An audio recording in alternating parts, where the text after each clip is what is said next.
morning, good evening, good afternoon, everyone. Welcome back to another live. Oh, no. Sorry for the wrong intro. Welcome back to our another broadcast here to the monthly edition of the uThermal 2v2 circuit, May 2025. I'm of course your side VIP. With me, I'm joined by these amazing players, by the people in chat, and by my plushies as well. I just woke up, papi. But here we go. We are back with something a little bit different, something a little bit special here. Shout out to uThermal. uThermal, he has been hosting a monthly 2v2 tournaments throughout the entire year. His own circuit, I should say. And we are nearing the end of said circuit. This is the final month before the playoffs, before the groups. I believe the groups are already seeded and the playoffs will soon occur. Again, the events of this tournament did occur a little bit ago, a couple of weeks ago, but we're here to catch up on this monthly tournament, and then we'll be ready to jump into the playoffs thereafter. I believe the playoffs are scheduled. I don't think there's a set time for it yet, but they do want to host it after Home Story Cup, and Home Story Cup is in 2 weeks. So after Home Story Cup, there is going to be the finale here of the uThermal 2v2 circuit, and we're here to determine who does make it through the final seeding and the final brackets. We'll be going over all of that at the end of the broadcast. Otherwise, hope you've all been doing well. Hope you've all been doing well. Hope you've all been having a great time.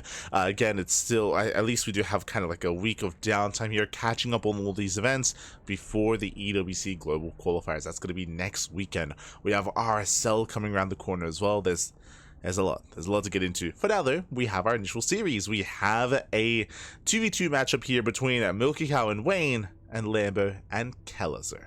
Let's go. Let us go as we are jumping into game one. Game one is going to be on Emerald City.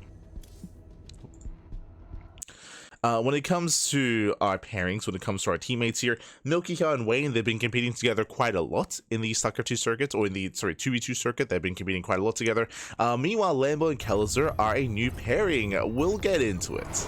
As spawning in the bottom... Oh, I should fix this up a little bit. There we go. Spawning in the bottom right-hand corner of Emerald City, we have our red duo. We have our red Zerg player, we have our Terran, we have Wayne and MilkiCow. I'll fix that up as well. And spawning in the top left-hand corner, we have their opponents. We have a mirror matchup here, another Zerg, another Terran, the blue Zerg and Terran. It is Kelazhur and Lambo. As well, this is of course going to be a best of three 2v2 matchup here, and this is going to be an interesting one. Kelazhur, he's not really, he hasn't really competed too often, if at all, in the 2v2 circuit, but you know who has? Lambo. But Lambo's typically with another player. Lambo, he's usually paired up with Showtime. Showtime and Lambo, they've been competing together a lot. Sometimes it's Showtime, sometimes it is Hearthstone, but typically one of the two, either Hearthstone or Showtime, have been joining Lambo in his 2v2 escapades. But this month, Showtime was busy. Showtime was unavailable because he teamed up with someone else. we'll get into it. I will get into it. The drama, the drama, huh?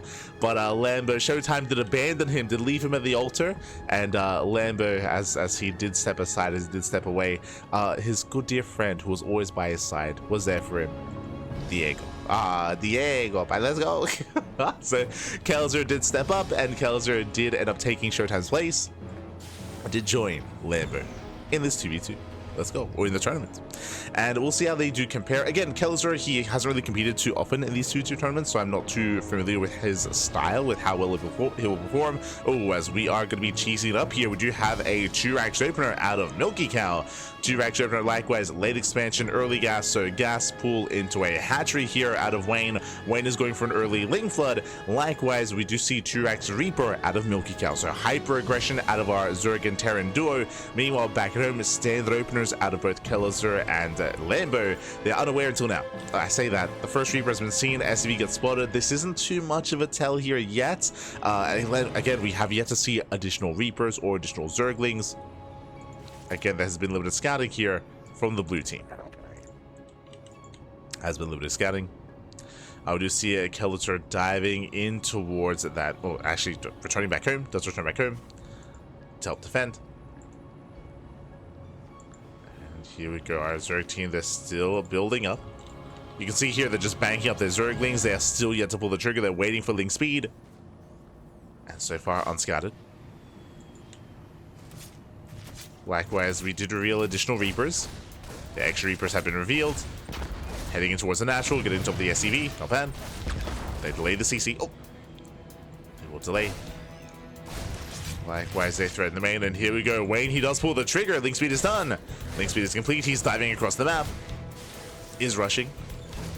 Likewise, nice positioning here. Zoning back that Reaper. MilkiCow diving further in. Takes care of some of these Zerglings. Gets into the middle line. Hellions have arrived. With that Kelazhur, he will shut this down. He cleans up the Reapers, but what about the Zerglings? Zerglings have arrived. They take down the Queen. Yeah, the Queen does go down. Lings, they peel off into the mineral line. Spy and Call is not going to be done in time. Nice drone drilling here out of Lambo. Lings, they do get on top of the add-ons, though.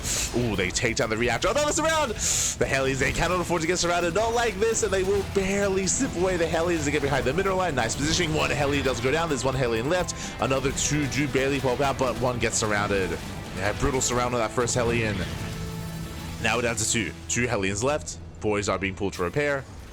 And Wayne is still flooding Lings. He's still flooding across the map, but behind this we do see that MilkiCow is expanding. MilkiCow is expanding. MilkiCow making SCVs. He's double expanding even. He has more Lings flood in.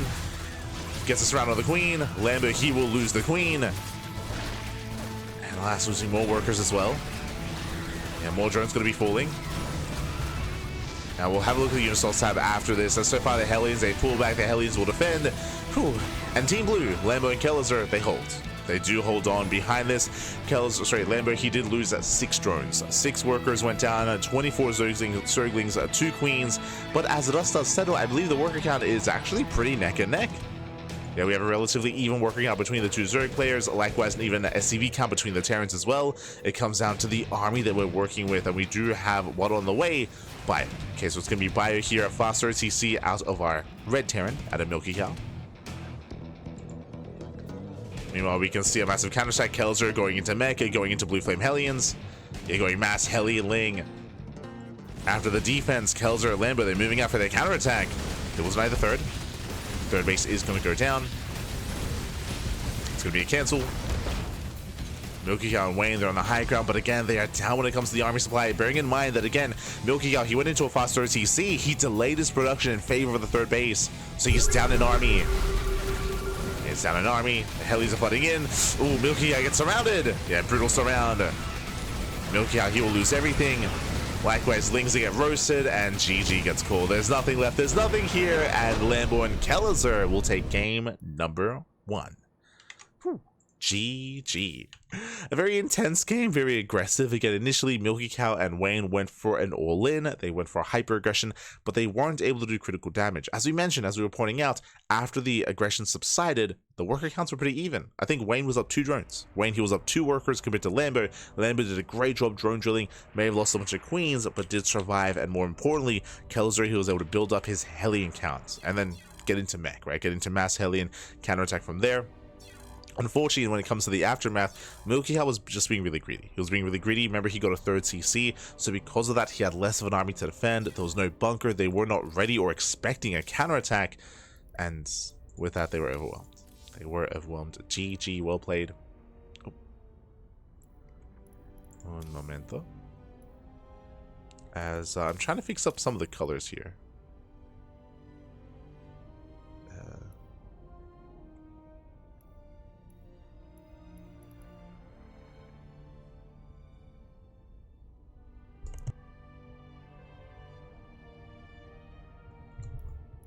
How do I fix this? Hold on. There was a recent change. And I'm not entirely sure what setting it is.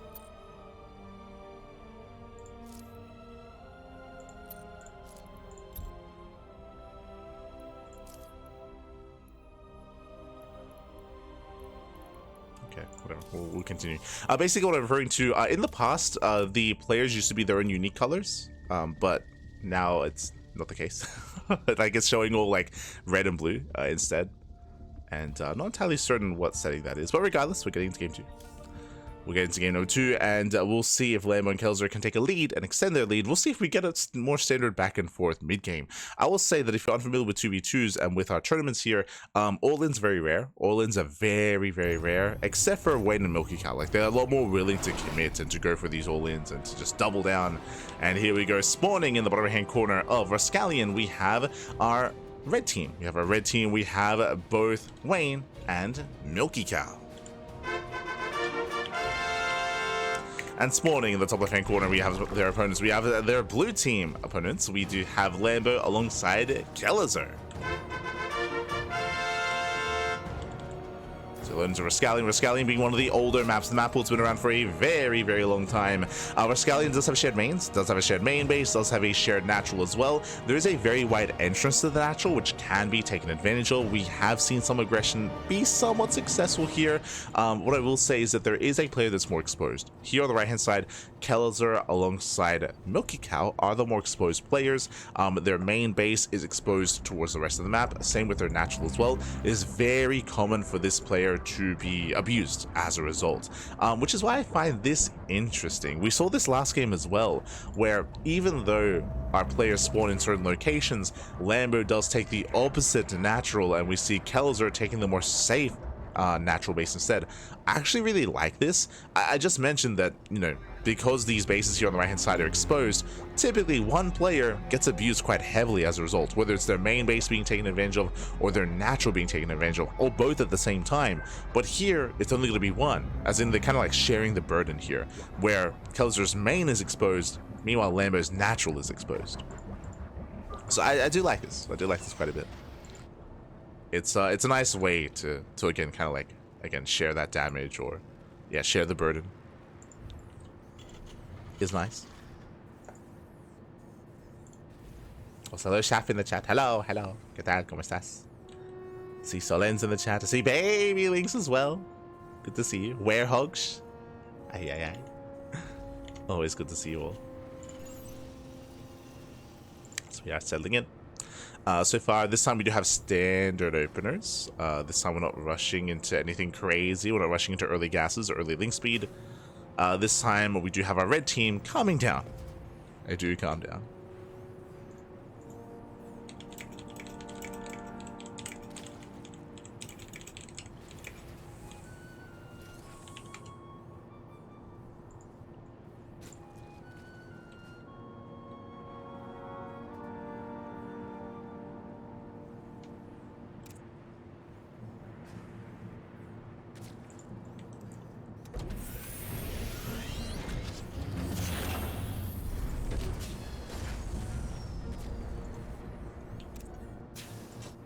So far, we are going to be settling in.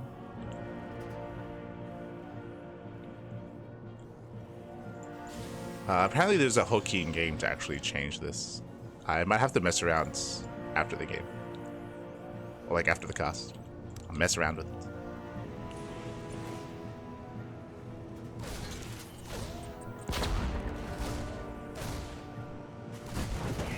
Yeah, so far the first Reaper does get across the map. Likewise, does get a full scan in the main. Speaking of the main base, we do have MilkiCow. MilkiCow does open up 3 racks. Oh my god, 3 racks stim here out of our Terran.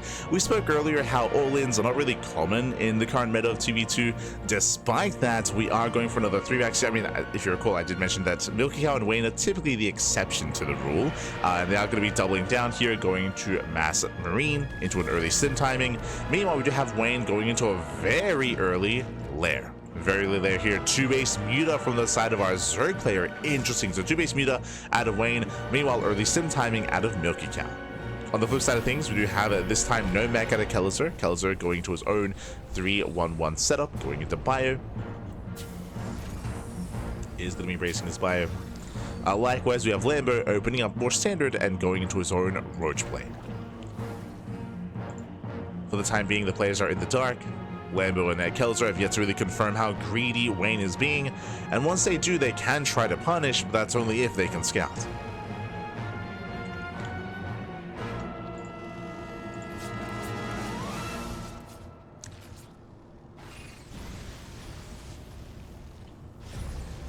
As Hellions do poke in.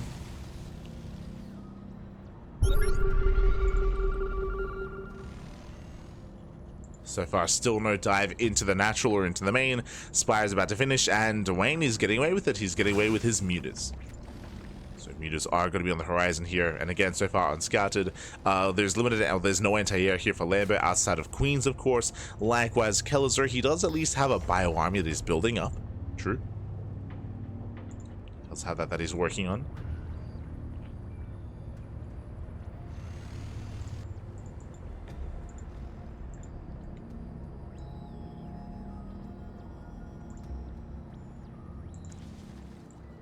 Likewise, there we go. 5 mutas going to be on the way. We do have a factory production here for MilkiCow, so he's going.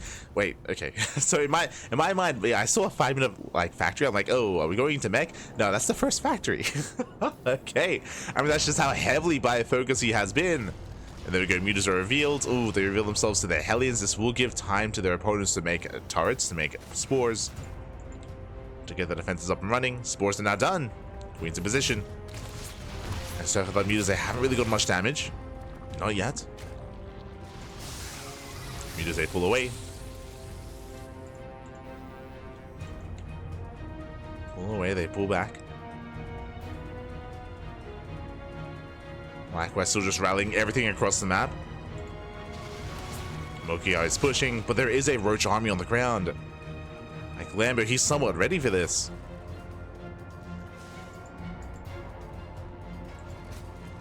Yeah, there we go. Nidus is on the way to counterattack. Mutas, they commit into the Marines. Oh, God. And they get punished for it. So many mutas go down. The mutas, they just get completely shut down here by the bio. MilkiCow backing off. Again, MilkiCow, he's on his own. He's on his own out here. The mutas are a non-factor. More mutas are building up. The Marine count is getting somewhat. No, never mind. I was like, the Marine count is getting somewhat low. Nah. Perfectly healthy. Roach speed is almost done for Lambo. He is going to get caught out by the bio army here. MilkiCow, not bad. He's outs him in. Yeah, with all these roaches, the roaches, they just melt. So better catch here. Kelazhur out of position, not here to defend it. Likewise, reinforcements getting caught out as well. Nice moves here. MilkiCow and Wayne, they outposition Lambo and Kelazhur. They do outposition. They head on over. Not many Marines at home to defend. And the blue team, they are trying to commit, but they lost so many roaches already. Yeah, they're getting punished for it. The roaches are falling one after the other. MilkiCow, he stims in, he breaks the defenses, gets into the mineral line. And at the same time, this counterattack is hitting so late. Doesn't get much damage in the mineral line though. Roaches, they defend. Okay. They defend back at home. We're committing across the map. Are there enough Marines? Oh, it's still so close. And they barely are not. Yeah, Wayne and MilkiCow, they're going to hold on. They're barely holding on. Again, it was a really clutch hold. But so important that they were able to counterattack, force back the army, force back the reinforcements, defend back at home, and shut this down. And now Wayne and MilkiCow, they're snowballing out of control. They're taking more bases, they have more expansions, a better economy. The muta cloud is honestly quite impressive. That's a lot of mutas.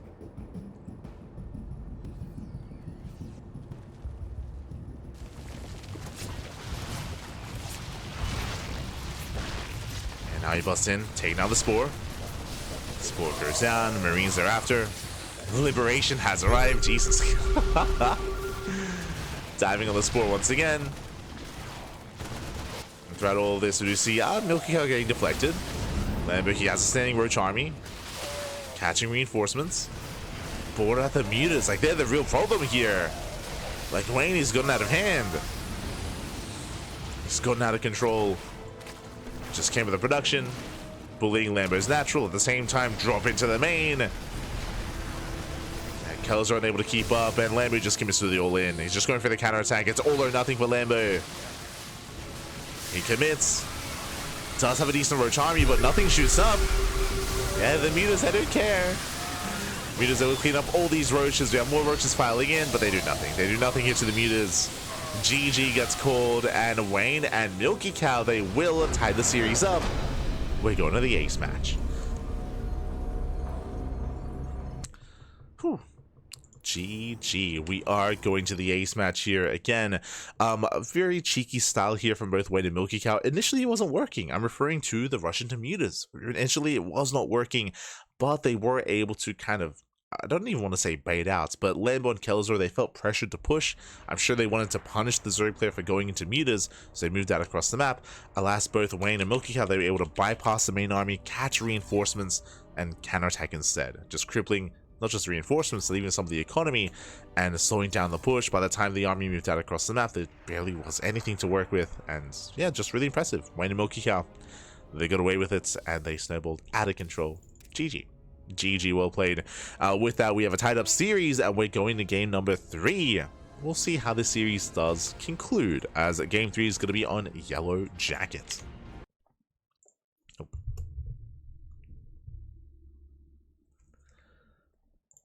Here we go. Yellow Jacket being, I would say, a smaller map in the map pool, has a shorter rush distance by ground, has its own unique quirks. As spawning in the bottom left-hand corner of Yellow Jacket, we have the red team. We have the Zerg and Terran duo tying up the series 1-1. It is Wayne and MilkiCow. And spawning in the top right-hand corner, we have their opponents. We have the blue team. We have also another Terran and Zerg. It is Lambo and Kelazhur. Again, at a certain point, the mutas got out of hand. They could not deal with the mass muta. Lambo, of course, never had any anti-air, and Kelazhur, I mean, the Marines were limited, especially with so many of them going down to the ground army as well. And that was also on Kelazhur and Lambo for not being able to scout. If you recall, they never saw the fast lair, they never saw the spire. There's a lot that they were not aware of, and I mean, they were able to scout it as it moved out across the map, but even then, not fully able to get ready for that. Meanwhile, double gas. Double gas opened out of MilkiCow, double gas into a faster factory. Likewise, we see a hatch gas pool out of Wayne. So standard open. I can say the same here about Lambo. Lambo also going for a standard start. And once again, like I really like what they're doing here, where it's similar to Rascallion actually, where this time Lambo, he spawns in closer to their opponents with an exposed main, so he has an exposed main base to him, and instead he takes a safer natural, whereas Kelazhur will take the more exposed natural instead. Like, this is very intentional from our blue team.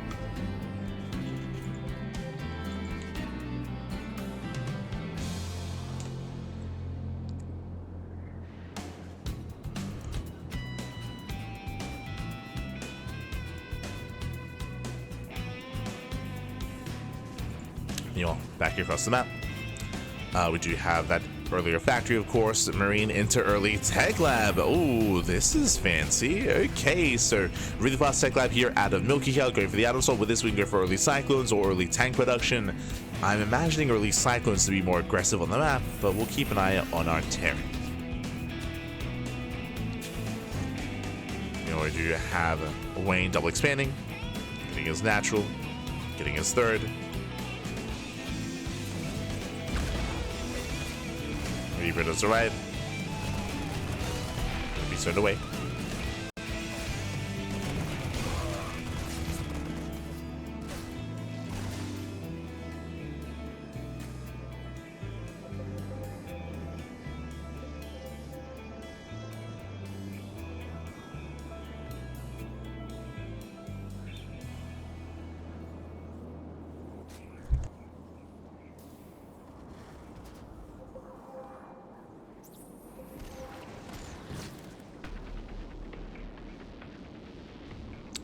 As we are going to be calming down, the Cyclone has arrived. The Cyclone will hunt down any scouting of... Oh, geez, there's a lot of pinging going on. It's a lot of pinging. But alas, is going to hunt down any vision, any overlords. Meanwhile, what do we have here? Once again, two-base lair. Once again, Wayne is rushing into the lair. Once again, he should be rushing into muta play. And it's going to be on our... Oh, no! The Reaper gets in. Yeah, Kelazhur, this time he gets in, and this time he scouts the lair. Again, this was a 3-minute lair timing. Ay, ay, ay. And Kelazhur, this time he will see everything. So now they know. Now they know that there's a high chance that this is going to be two-base muta. All 4 gases are being taken. This should be muta play. Technically, this could be like Swarm Host or something crazy like that. But at least Kelazhur and Lambo are now aware. They are now aware. as they try to catch out that. Oh no! Oh, they catch out the first Cyclone. Cyclone does fall. Nice catch from Lambo. We'll be heavily pushing towards left hand side. Headed towards the bases. Just applying pressure. Behind this once again, we do see a Lambo going into... Sorry, we do see Wayne going for the Roach Warren. He does not go for the Spire. I mean, he did go for the fast lair, but you can see here that because they got scattered, now he's trying to switch. He's trying to switch things up, trying to change gears. He cancels the Roach Warren, now goes into the Spire. We're second guessing ourselves a little bit, as that is going to be now a late Spire out of Lambo. Sorry, out of Wayne. Meanwhile, Lambo across the map. As long as that Kelazhur, they're just building up. Lambo getting into his own Roach play. I say that, getting into his own double Evo chamber. Double upgrades. And that Roach Warren. A single Evo chamber. Likewise, we do have mech on the way from MilkiCow. Okay, so with that earlier Cyclone, now into second and third factory, into Maxwell accelerators, into mech. So we are going to be making it up.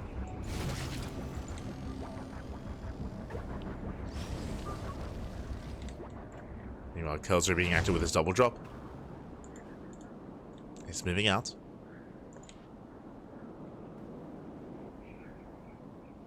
As he's moving out, the Spire is late. If you recall, the Spire, because it was cancelled, or I should say the Roach Warren was cancelled and then rebuilt, it's going to be later mutas. Kelazhur, now he's aware of mech, of course. Now he sees all the Cyclones. Still trading relatively well. And back at home, we'll be ready. Okay, spores are done. We have spores in each mineral line. No touch from the Terran player, but he is going to a bio-heavy composition, and we are going for an earlier push. Okay. The Marines are coming together. The tanks, the Roaches, all coming together as one. Nidus Worm is on the way. They're going all in. Yeah, they're going all in. This is actually quite similar to their strategy in the last game. But this time, are they going to get caught out? Lings that will catch some of Kelazhur's reinforcements. Collapsing on the tank. Nice save. And nice save. Meanwhile, so kiting here from MilkiCow. Oh god, just abusing these Roaches. Roaches are being shut down. There's no Roach speed. They cannot kite. They cannot close the distance. So many Roaches going to be going down. Ay, ay, ay.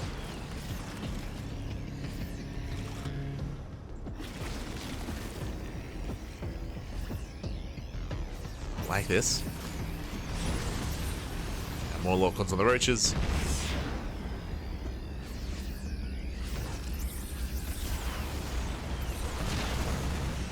West cutting back. Oof, picking off what? 4 free Roaches. At the same time, we do see Wayne going for a Ling Rambai. Sorry, Muta Rambai as well. Does go for a counterattack. Nami's pushing in. A lot of Roaches are falling. Lambo bleeding out a lot of units. There are 2 tanks behind this. Likewise, when he does race back home. These lock-ons are so brutal though. So many Roaches going to be going down. There's still more where that came from, but Lambo is running out of steam. And there we go, music coming from behind. It gets one of the tanks. He gets 1, he gets 2. And Wayne and MilkiCow, they've done it. They've done it. They clean up the entire army. They shut down the bush. They shut down the tanks. Again, those Cyclone lock-ons are brutal. And the mutas will once again overwhelm. Catching at everything. We saw this 2 games in a row. It happened on Rascallion, happened here as well. A little bit differently, of course. On Rascallion, reinforcements were delayed, but here they did such a great job of just picking apart the army. The mutas lay down with the Marines. They respect the Spore. Catch out the tank. Yeah, we're just chasing down whatever we can in the main base. The production is under fire. And here come the rest of the reinforcements. Lings are flooding in. Cyclones have arrived. Lings do a great job just buffering here for the Cyclones, keeping the Roaches busy. Mutas turn back around, and Wayne will overwhelm. GG gets called, and Wayne and MilkiCow, they will take down both Lambo and Kelazhur and advance on to the semi-finals. GG. Whew. GG, well played. Both games here, we saw Wayne rush into Mutatech, rush into the lair. This was a little bit later, of course, with a delayed Spire, but mass meter nonetheless. Meanwhile, we saw both Lambo and Kelazhur react and respond with all-ins. It happened on Rascallion as well, if you recall, where they committed across the map, but they got caught out of the map, they got shut down early on. Here, I want to say that their push was a little bit more successful. They were able to get the Nidus up and running, they were able to reinforce as well, but I do love that Wayne went for the counterattack, right? He was forcing reinforcements to stay back at home because of the Ling muted counterattack. Likewise, did a great job at just picking away at the reinforcing line of units as well. And on top of that, shout out to MilkiCow, the Cyclones. I mean, the Cyclones, they were just bullying Lambo. As they were trying to all-in Lambo, he was winning out so many roaches. Like, ay. They were getting picked apart. GG. And with that, Lambo and Kelazhur are knocked out of the tournament. They are going to be knocked out.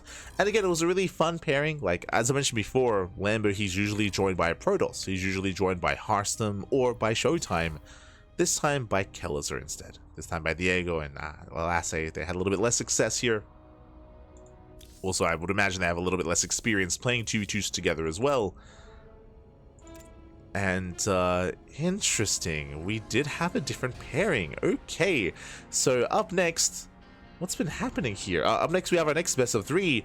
It is going to be a Laser and Showtime going up against uThermal and Goblin. Oh, I remember. Okay. Oh my god.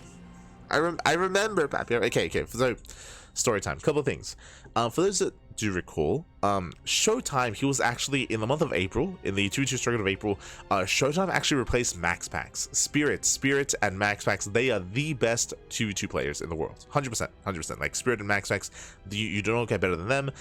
Clem and Trigger are a close second, but Spirit and MaxPax, they have won every single tournament that they've played in together, without fail.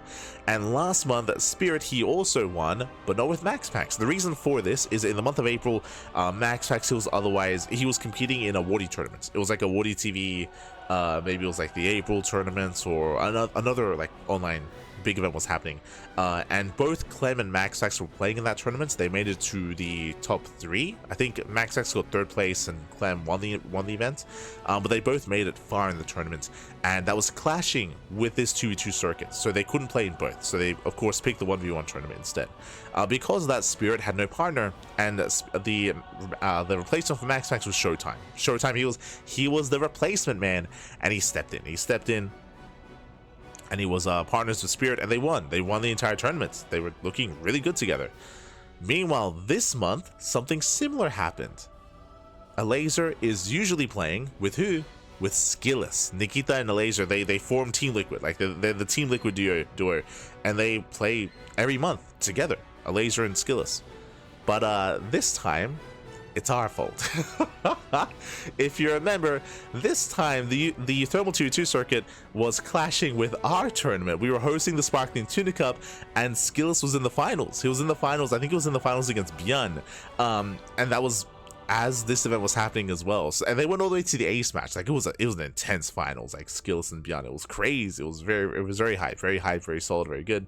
Went all the way to the ace match, and in the end, Skillous, I believe he won the tournament. I believe he won over Björn, but it meant that he couldn't play in this tournament. And instead, again, in the month of April, Showtime was a replacement man for MaxPax. Here, he was a replacement man for Skillous. So, and I guess he was replacing Hearthstone when he played with Lambo. I guess that's just what he does. He's there to replace Hearthstone, MaxPax, or Skillous whenever need be. So, feels bad, man. Like, Showtime, he's always second pick, but he's there for you, okay? He's reliable, okay? Regardless of when you need him, if you need him, he'll be there for you. Just apparently not your first pick. Smurge.